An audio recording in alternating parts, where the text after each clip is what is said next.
Hey guys, it's Sean. I'm on my way to go review a Volvo S60 T5. After you watch this video, please check out the rest of the videos on my channel, especially about my Infiniti G35 and a bunch of other cars. Enjoy the review.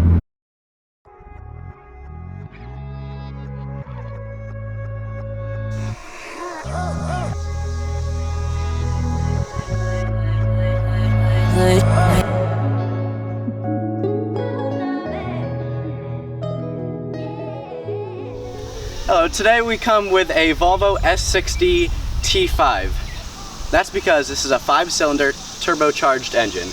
Other models include the T6 and the T6R, which comes with a 3-liter V6 that's also turbocharged. This model is a 5-speed automatic and front-wheel drive. Now these cars come either in the front wheel or an all-wheel drive setup. Unfortunately, this car does not come with a manual option, it's just the 5-speed automatic. This specific S60 is a very individualistic, unique copper color. It looks kind of like a burnt orange, but this is definitely not a color that you see on cars all the time. The rims are 17-inch alloy rims. These ones are powder-coated black. The weight to power ratio is only 14.1 pounds per horsepower, so this car is very heavy, but for the performance with the turbocharged 2.5-liter 5-cylinder engine, I think the power is definitely sufficient to drive this car. Now from the front, I do like this aggressive look. This is a newer style of Volvo, which in the past has been more of a boxy mom-style car, but I think definitely with the S60 they tried to improve that. The front, you see these aggressive lines. We have LED accents on the halogen headlights. As we go down the car, we have our turn indicator lights, a sharp design to the back. We have the Volvo lettering across the back, as we see in all Volvos. This car also has a dual exhaust system out the back. This car will do 0 to 60 in 6.2 seconds, and it'll do a quarter mile in 14.7. This car is capable of 250 horsepower at 5,500 RPM, and is also capable of 266 foot-pounds of torque. The trunk opens very vertically and goes really high, so I don't know, maybe a short person couldn't reach that very well. But the space seems really good. You could fit things quite easily at a not difficult angle to get things in, which I think would make packing baggage or luggage a lot easier than most cars. The back seats also fold down to give additional room in the back for storing your large things. As we go around, that burnt orange copper goes throughout the car. In the back seats, the front seats, and the accents on the door. The back seat seems spacious enough for me. Continue to the front of the car here. Here is your 5-cylinder turbocharged engine.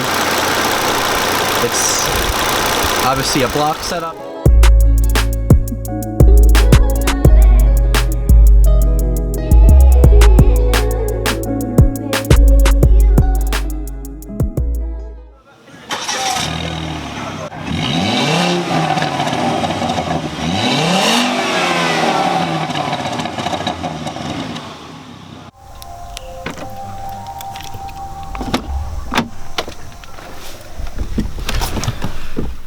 To start this car, first thing you need to take is this key.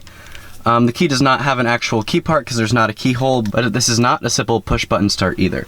So the first thing you have to do is take the key and put it in this slot, and your foot has to be on the brake, and then you have the ability to start the car. On the dash we have our speedometer and tachometer, and a bunch of other information here that we can scroll through by changing the settings. One thing that I like about this car is the steering wheel. The steering wheel is really comfortable, it's really slick, and has a lot of controls. You can control what's going on the screen with this rolling piece here. Over here we have our cruise control, and we also have our volume control. Center console of this car I think looks really sleek. All in all, the interior of this car is refined. It's not perfect or amazing, but it's really nice and it's perfect for this car. This car has a sunroof, and the rearview mirror also shows your direction. We have our light controls up here for these lights that surround.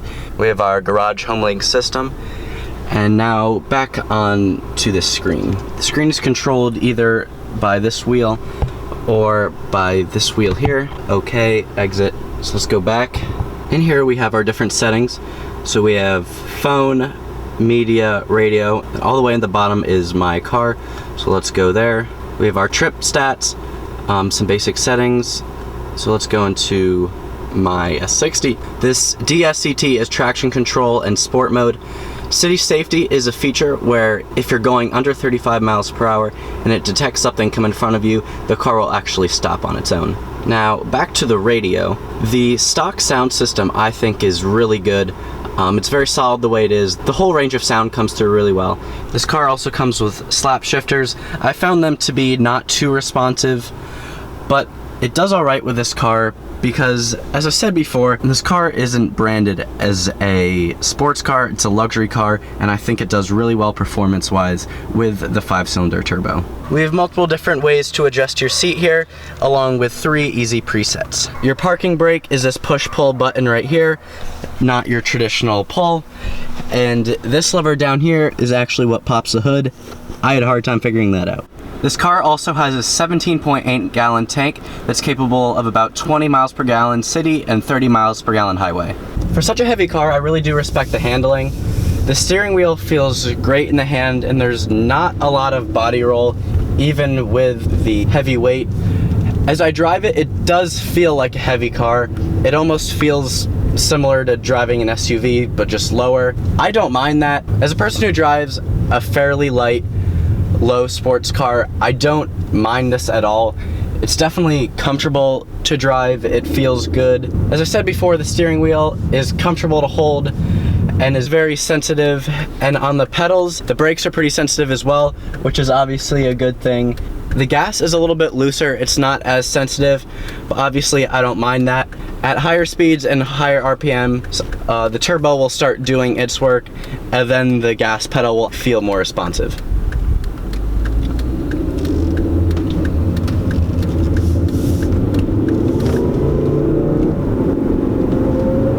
Also, these seats are very comfortable, not just for the driver, but the passenger seat and even the back seat is pretty spacious and pretty comfortable. Overall, I would say for a luxury car, this is a really good fusion between that luxury and sport. With a turbocharged 5-cylinder engine, it definitely does great for itself. Anyway guys, thanks for watching this video. If you found it informative at all, please hit that thumbs up button. If you have anything to add, put that in the comment section below. Hit that subscribe button, helps me out a bunch. And as always guys, catch you on the flip.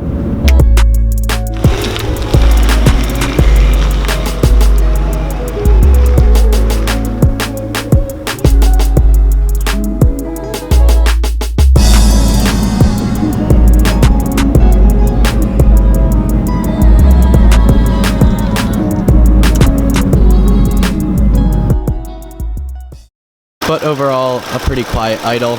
You're not used to like a Prius or something gay.